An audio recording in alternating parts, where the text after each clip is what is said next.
नहमदुहु व नुसल्ली अला रसूलिल करीम अम्मा बाद आऊज़ु बिल्लाहि मिनश शैतानिर रजीम बिस्मिल्लाहिर रहमानिर रहीम। जैसा कि आप हजरात के इल्म में है कि कादियानी इस मुल्क पाकिस्तान के बहुत बड़े गद्दार हैं। कादियानियों ने इस मुल्क के खिलाफ जितनी साजिशें की हैं, अगर मैं वो यहाँ पर लेकर बैठ जाऊँ तो वक्त की कमी हो जाए, लेकिन इन बदबख्तों की साजिशें कभी ख़त्म ना हो। इतनी बड़ी बड़ी साजिशें इन्होंने मुल्क पाकिस्तान के खिलाफ की हैं।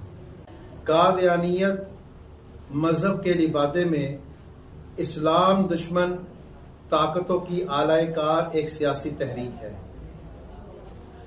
जिसका मकसद इस्लाम और पाकिस्तान के नजरियाती सरहदों को मुनहदिम करना है। ये फितना अंग्रेज का जासूस और मिल्लत इस्लामिया के लिए नासूर है। आगा शोरिश काश्मीरी रहमहुल्लाह फरमाते हैं कि कादियानियत अजमी इसराइल है।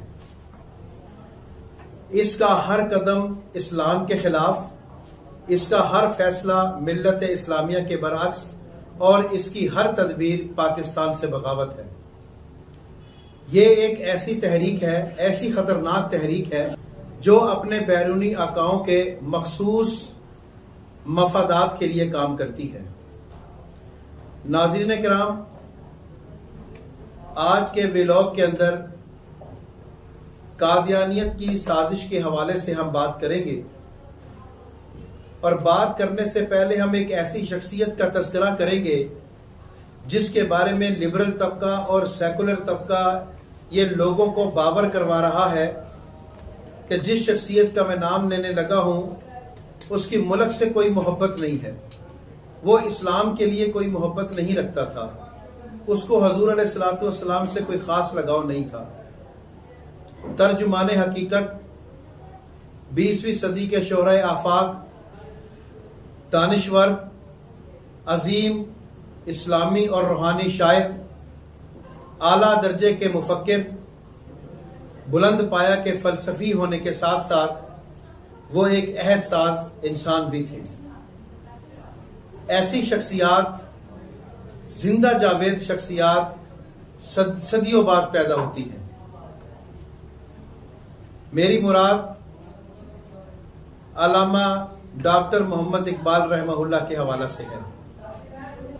अल्लामा इकबाल रहमहुल्लाह ने न सिर्फ कादियानियत से अपनी सख्त बेजारी का ऐलान किया, बल्कि इस फितने के मुहासबा को अपना नस्बुल ऐन बना लिया। इन्हें इस बात का मुकम्मल अदराक था कि मिल्लत इस्लामिया को जिन फितनों ने सबसे ज्यादा नुकसान पहुंचाया है, उनमें सबसे बड़ा और सबसे खतरनाक फितना फितना कादियानियत था। चुनाचा उन्होंने अपनी शायरी, अपने मज़ामीन, अपने रसाइल के जरिए हजूर अलैहिस्सलातु वस्सलाम की खत्म नबूवत का तहफ़्फ़ुज़ और कादियानियत का जबरदस्त तरीके से मुहासबा किया। अल्लामा इकबाल रहमहुल्लाह ही वो वाहिद और मुनफरिद शख्सियत हैं जिन्होंने हुकूमत से ये मुतालबा पेश किया कि वो कादियानियों को गैर मुस्लिम अक़लियत करार दें, क्योंकि ये इस्लाम के लिबादे में मिल्लत इस्लामिया की इज्तिमाइयत को पारा पारा कर रहे हैं और मुसलमानों के अंदर रहकर एक नई उम्मत की तश्कील कर रहे हैं।